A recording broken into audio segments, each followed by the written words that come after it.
all your photo, video, and voiceover needs, check out the fine folks at Blueberry Productions. They will take good care of you. If you don't believe me, you can see for yourself. Check out their work at blueberryproductions.tv, the Facebook page, Blueberry Productions, also a Vimeo page, a YouTube page, and it's Blueberry, BLUBERRY, Prod on Twitter. Check them out today. Blueberry Productions, great people, great work, great service. Hey there, your yard took a real beating this summer. Luckily, Scott's Turf Builder Winter Guard has your back. Just feed your grass with Scott's again this fall when the air is cool and the soil is warm. It's the perfect time to give your lawn a boost. If you do, Winter Guard will give your yard the nourishment it needs to help weak, thin grass recover and support root growth, giving you a greener, more resilient lawn both now and next spring. Guaranteed. Grab a bag of Scott's Turf Builder Winter Guard today. You'll be back to barbecuing in no time. This is a Scott's Yard. Hey parents, we all try to be extra careful with our children in the car, but then we get an important call or text. Remember, our children are watching. Make every drive a good example. Be in the zone. Turn off your phone. Visit childrenshospital.vanderbilt.org/BITZ to learn more about our teen driver safety program. Brought to you by Monroe Carroll Jr. Children's Hospital at Vanderbilt, the Ford Motor Company Fund, and the Allstate Foundation.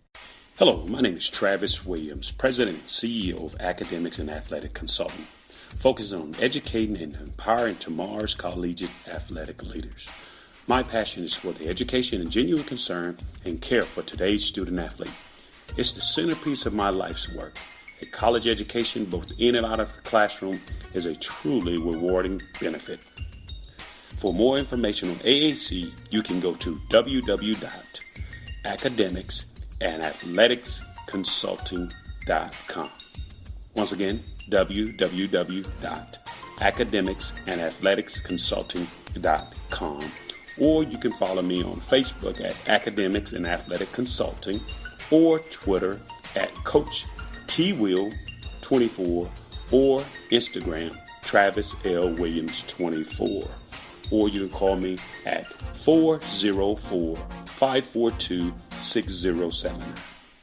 Once again, AAC is very proud to partner with J.R. McHenry of the Bossman Radio Show, covering sports and entertainment across the country. Please tune in weekly for informative, entertaining, and expert analysis on today's sports and entertainment topics. Thank you.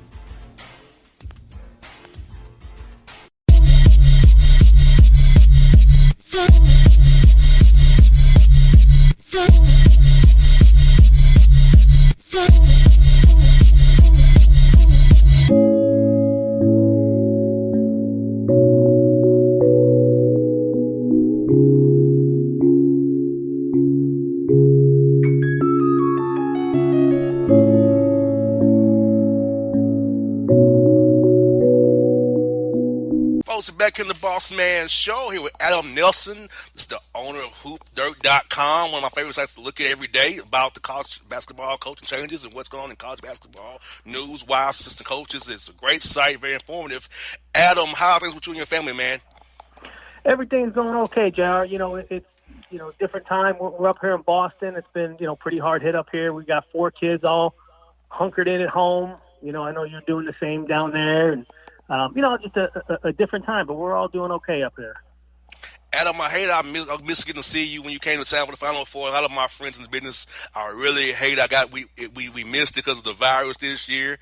It's really sad. I was looking forward to having all you guys in town, meeting up with a lot of people, had plans, doing the sweatpant week there. Yeah, you're right. I was looking forward to being down there. I was looking forward to connecting with you down there, and it's too bad that we all had to not be able to be down there, but we'll get back there at some point, yeah. Yes, indeed. I was actually in Nashville at the SEC tournament when I was told it was all done. And actually, my birthday is March 11th, right? So it was just when everything went down was on my birthday. So forever I would know my birthday was the day everything got shut down in the U.S. from COVID-19, for the rest of my life. So, I want to talk to you about the carousel this year, man. It's been very, very light. one of my close friends lost a job, and Rick Ray, which kind of hurt me a little bit, knowing he's a great guy. He got screwed again. Like in Mississippi State, he got screwed there too in SEMO. But only very few changes this year. Not the carousel, not like it used to be. Steve Forbes got a job at Wake Forest. Danny Manning was let go. So what are your thoughts on the carousel so far this year, man? Yeah, it's been, like you said, it's been really, really quiet. And, obviously I think this COVID-19 has been the reason here. Usually, over the last 5 years, the average number of openings has been 54.5 Division I job openings a year. Right now on, early May, wherever we are, there's only 23 Division I job openings. 23 jobs have opened. So it's been less than half of what it usually does. It's been quiet. A lot of schools have been scared to pull the trigger. You just mentioned Steve Forbes. That's the only, Wake Forest was the only high major Division I job to open, when they got rid of Danny Manning a couple weeks ago. So been really, really quiet. And to be quite honest, I mean, this has saved a lot of guys' jobs. A lot of guys, yes, a couple years left, and, it's kind of decision time. I think, ADs, and rightfully so, are scared to pull the trigger just because it's such a tough time to navigate right now. It's a tough time with recruiting. You bring in a new guy, it's hard to recruit right now. It's hard to pay buyout money right now. So there's, obviously a lot of reasons for it, but this is really a job-saving year for a lot of guys. You got that right, and to have the only one high major opening, and it happened pretty much in like May 1st, that's like weird. And Danny Manning, you would think with that high buyout he had, which I hear that they're trying to contest it, say it's not as high as it was. I thought he was safe at least for one more year. Yeah, no, you're 100% right there. I mean, it's a reported $15 million buyout for Manning, and in this time to try to be able to pay that is nuts. And yeah, Wake Forest is fighting that. They're saying you do only half. You didn't meet some criteria. Who knows? I think they're going to duke that one out. But yeah, I mean, out of all the openings, Manning had 3 years and $15 million. You think he would get some more time? I mean, you look at someone like Shaka Smart at Texas. This may or may not have saved him. Jim Christian at Boston College definitely saved him. So I was definitely surprised at Manning. I think what surprises me more about Danny Manning was the timing, though, where the season ended, where the season was shut down, and Wake had lost, and people knew this was coming. So why wait till now? Who knows? So that one surprised me a little bit, just at the timing. But a lot of these other guys, I think, are very lucky to get another year, and quite frankly, be really curious to see what happens next year. And I figure Steve Forbes, with the year he has, was going to be gone if it was a normal year. He'll be gone anyway if you ask me if it's a normal year. But him to go to Wake Forest was still in his wheelhouse, because East Tennessee State and Wake Forest not that far away from each other. So I think it's kind of that same kind of regional footprint anyway. So he can bring his whole staff with him. And now, will they put Coach Shea in at ETSU as the interim and make him the full-time? Or are they going to try to bring somebody from the outside, let Coach Shea go to Wake, Coach Forbes? So that's great question, and I think that's one of, again, because it's been so quiet on the coaching carousel right now, that's really the one story that I've been kind of focused on over the last couple of days. That's a really interesting situation because, Shea has been with Forbes the whole time at East Tennessee State. He was with him when Forbes was the head coach at Northwest Florida. They had 2 great years there. They were together on the staff at Tennessee. Like, Shea should really be the guy that takes over at East Tennessee State. He's had a lot of success as an assistant. And he's in the mix. Reportedly he interviewed this weekend for the job. But there's got to be something there. If they haven't named him the head coach quickly, there's definitely something there. So a lot of people are saying, Chris Jans from New Mexico State is the other guy involved here. I've talked to a lot of people around this one, and there may be some others, but a lot of guys are telling me right now it's a 2-horse race between Jans and Shea. So it's curious to see what happens. I think a lot of people are wanting Jans to get it because that means another Division I job opens up, and it makes maybe a little bit more movement on this carousel. But Jans has killed it over the last 3 years. He's gone 82-17, 42-3 in the WAC. A guy with a big personality, similar to Forbes, who kind of come in there and keep that thing rolling. So I don't know what. There's definitely something to this because Shea hasn't been named head coach already, which he still may. And to be quite honest, I hope he gets it because he deserves it. But we'll see what happens there. Also, another big point, Adam, is this: the assistant pools. Now, with this COVID-19, pools are probably getting shrunken more than usual. That you can't really pay guys what you want to pay them with the assistant pools kind of not being what they were because we don't know where the money's coming from. With no NCAA tournament, no money coming in, people boosters not ready to put out money as they were because they're scared about their stock market investments or whatever the case may be. Money's not what it was. So, we've heard about the assistant pools? How's that been going so far? This carousel. Yeah, there has not been a lot of movement there either. Assistants aren't moving. The head coaches aren't going. The assistants aren't going. And you're right. I think there is a lot of question about where money's coming from in the future. The NCAA tournament cancellation was a huge hit to not just the NCAA, but the individual colleges. Who knows what's going to happen with football season? Athletic departments are going to take a bath there too. So yeah, assistant coaches pools are not moving anywhere. But again, the flip side of that coin is that's what saved a lot of jobs. Schools don't want to pay these buyouts. Again, you look at Boston College, you look at Texas, not wanting to pay 2 or 3 years of a buyout just because of the unknown financial future of the individual colleges and the NCAA. So I think it's definitely tough for a lot of people right now. It really, really, really did save a lot of jobs. And what are your thoughts on Andy Kennedy, which is 2 hours from here in Birmingham, getting a job at UAB? I know I heard kind of about him early in the year about it, probably where he's heading to, which is kind of not fair to Rob Eshawn, but but the fact this film was done before he even got started, what are your thoughts on him getting that job there in UAB, and also in Bucky Miller getting the job there in Sanford, right there in Birmingham as well? Yeah, so to be honest, two really good hires. Like you said, there hasn't been a lot of hirings right now, but those are two really good ones. You look at Andy Kennedy. He's a UAB alum, and like you said, that one's been lined up for a long time. I mean, we were hearing that one in, January that there's going to be a change at UAB, and it's Andy Kennedy's without a doubt. So that one happened quickly and not surprising. I think he'll do a good job there. Again, being a UAB guy, I think he really likes the place. I think there's a really good fit there. And then Bucky at Samford, what a great story that is. To hire a high school coach. Young guy in his 30s. He's had a ton of success at the high school level. Local guy. If you want to turn a program around, it's a pretty good way to do it. I think. Obviously no college recruiting experience. He's brought on some guys who can help him recruit. But I think it's a really cool story this offseason, and I think that's what you need to do to get some energy in some of these programs.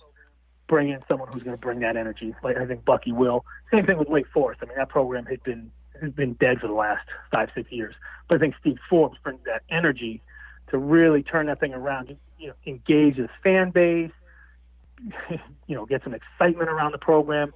So I think Wake's done a really good job, and I think Samford really did a good job with that hire. And I know a lot of people questioned it. We actually had it first, well before it happened, with some really good sources down there, and people were tweeting at me, telling me there's no way they were going to hire a high school coach. You know what? They did, and I really, really like that hiring. I think they did a really good job there.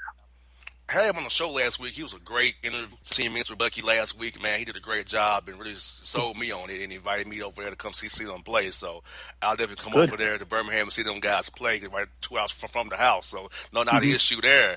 And my buddy Mark Barrington moving to James Madison. He's from Virginia, so I get that move and then place him with Brian Burke from Texas Tech. So how about that swap with my man Mark going to James Madison and Brian coming in behind Mark there in Statesboro?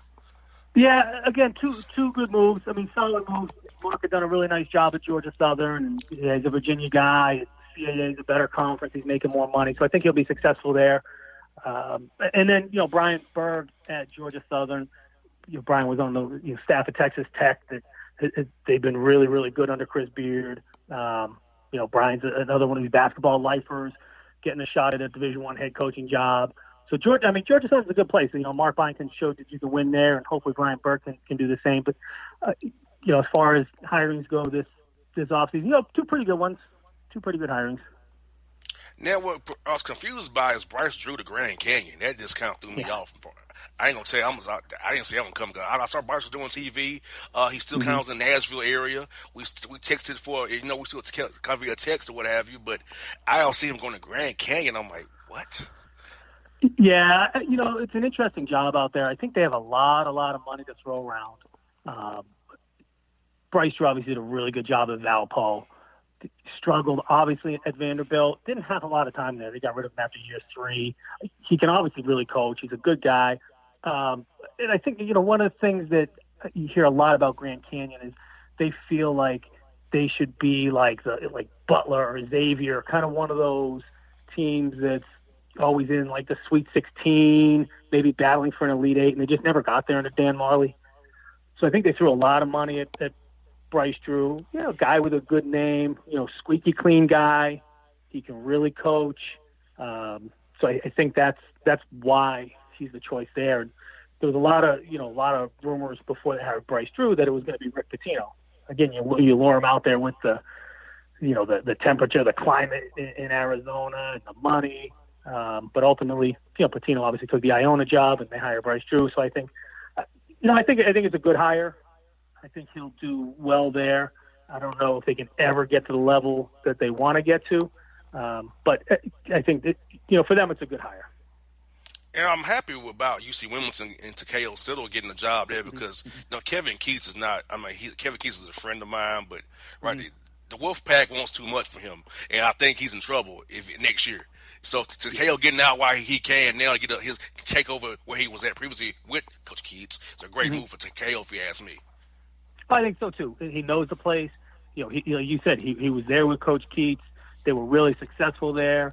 And I think it's a good hire. I mean, they really struggled under CB McGrath. And, Rob Burke did a nice job as the interim, but it's hard to keep an interim from a staff where you already fired the head coach. And to bring someone back in that's been on a staff that's had success there. Yeah, especially a young, hungry guy. Same thing I mentioned earlier. It's what you need. You got to energize these fan bases. With UNC Wilmington not having success recently, I think that's a really, really good, really strong hire for them. And last one I got for you, I think it's a good swap. Jeff Linder going to Wyoming, another good friend of mine named Rachel with Steve Smiley. Great move by Northern Colorado, promoting from within. A guy who Coach Linder got with for a long time. They're both friends. He learned. He's worked for Randy Ray as well. So I feel like you have a guy who knows the area. He keeps continuity going. Same thing on South Dakota State did last year with Coach Henderson. Same thing. So promote from within, keep it rolling, and go from there. Yeah, you're right. I think obviously Jeff Linder's a great hire at Wyoming. He definitely had some success in Northern Colorado. I was disappointed they got rid of Alan Edwards at Wyoming, though. Obviously he didn't have the success he needed to, but he really got hot towards the end. Won a couple of games in the league tournament, but it happens. But it's a good hire by Linder. And you're right, though. I think the most important thing is with Northern Colorado promoting Steve Smiley. You want to show loyalty to these assistants. He's been a really good right-hand man for Linder for all those years. Like I said, they've had success. Same thing that we were talking about earlier at East Tennessee State, kind of the reason Jason Shea should be promoted. He's been there the whole time. They've had success. He knows that he can keep that thing rolling.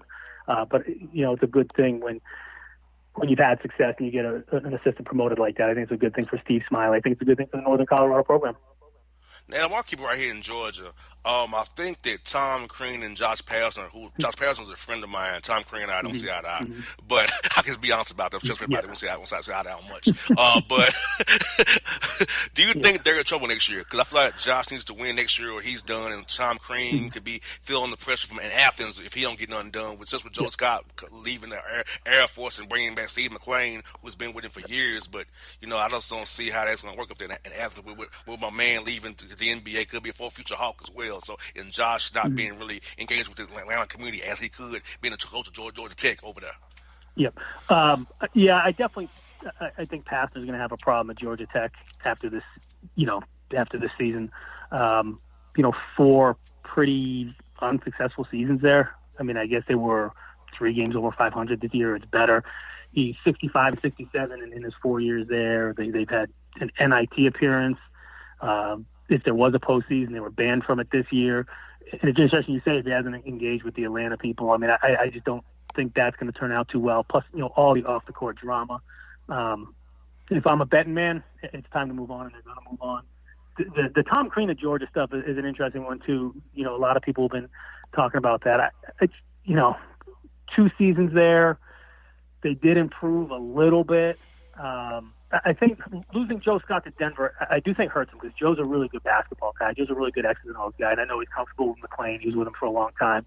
So it's interesting to see how that'll play out. But I just, there may be some talk about him being on a hot seat, about Tom King being on a hot seat next year, and that's fine. I mean, that's warranted. You're at the high major level, and you're not winning like you should.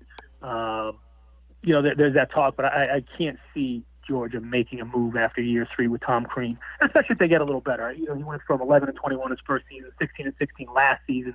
You got to think that they have to show a little bit of improvement. But I can't see them moving on after 3 years. Pastner, yep, can see that. Crean, I just can't see that right now. Yeah, because it's bad when Rob Lanier and Amir Abdul-Rahim are in the city more than you are at Georgia Tech. And Josh is my friend. I tell him this all the time. You should get out more in the city. Yeah. But he doesn't do it.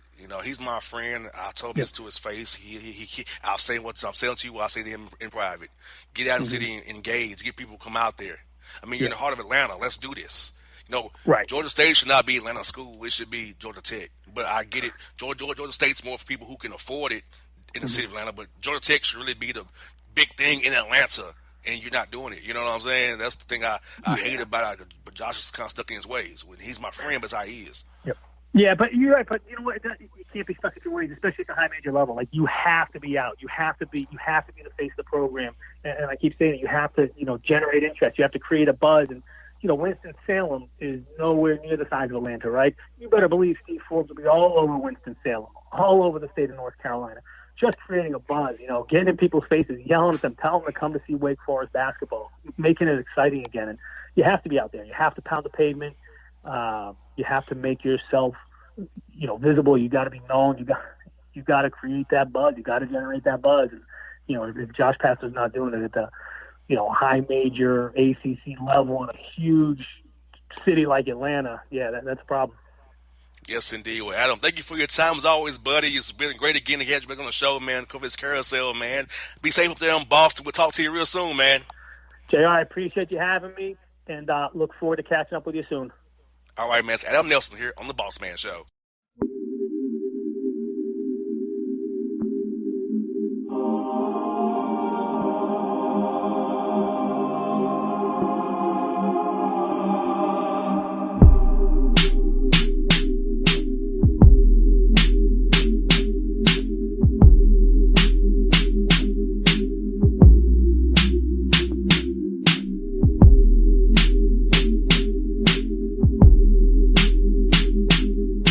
Hip-hop fans, I got a great album for you.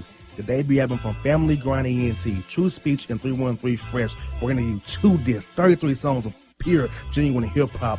Albums available on iTunes, Amazon, Google Play, illstreetrex.com, and streaming live right now on Rhapsody, Beats Music, Spotify, Xbox Music, Slacker Radio, and SoundCloud. Check them out today. True Speech and 313 Fresh. Family Grind ENT. Believe in it. Get it. A gorgeous tan from Suntan City gives you an inner glow that relights the fire when you run into your first crush. Vicky, who was that? An old boyfriend. Lucky you just tanned at Suntan City. Lucky he's single. We're doing lunch tomorrow. Won't be single for long then. During Tour of the City, try all 5 tans, including spray tan, for just $4.99. Restrictions may apply. Click to buy now. Suntan City, let yourself shine. When you're a teen, you finally get to make some of your own decisions. Who are you going to hang out with? What do you want to be? Are you going to glance at that text while driving? Remember, a split second is all it takes for something tragic to happen. Be in the zone. Turn off your phone. Visit childrenshospital.vanderbilt.org/BITZ to learn more about our teen driver safety program. Brought to you by Monroe Carroll Jr. Children's Hospital at Vanderbilt, the Ford Motor Company Fund, and the Allstate Foundation. It's maybe the night that my dreams might let me know. All the stars are closer. All the stars are closer. Tell me what you gonna do to me. Confrontation ain't nothing new to me. You could bring a bullet, bring a sword, bring a morgue, but you can't bring the truth to me. Alexa, play Kendrick Lamar and SZA. Okay. Maybe the night that my dreams might let me know. All the stars are closer. With Amazon Music, a voice is all you need. Get tens of millions of songs. Download the Amazon Music app today. Yeah, it's your man JC, the host with the most, baby, and it goes down each and every Saturday night right here in the city of Memphis. That's right, y'all. It goes down at Clicks Sports Bar Memphis, baby. 3705 Malco Way, Memphis, Tennessee, 38125. Come out and join us, the Three Kings, each and every Saturday night for the livest karaoke in the city. Everybody gets in free till 10 p.m. Only $5 after. Great food. We got drink specials. We got all kind of games, man. We got the pool tables popping. Whatever you want, we got you, man. Come on out. Have a good time with us each and every Saturday night. That's Clicks Sports Bar, Memphis.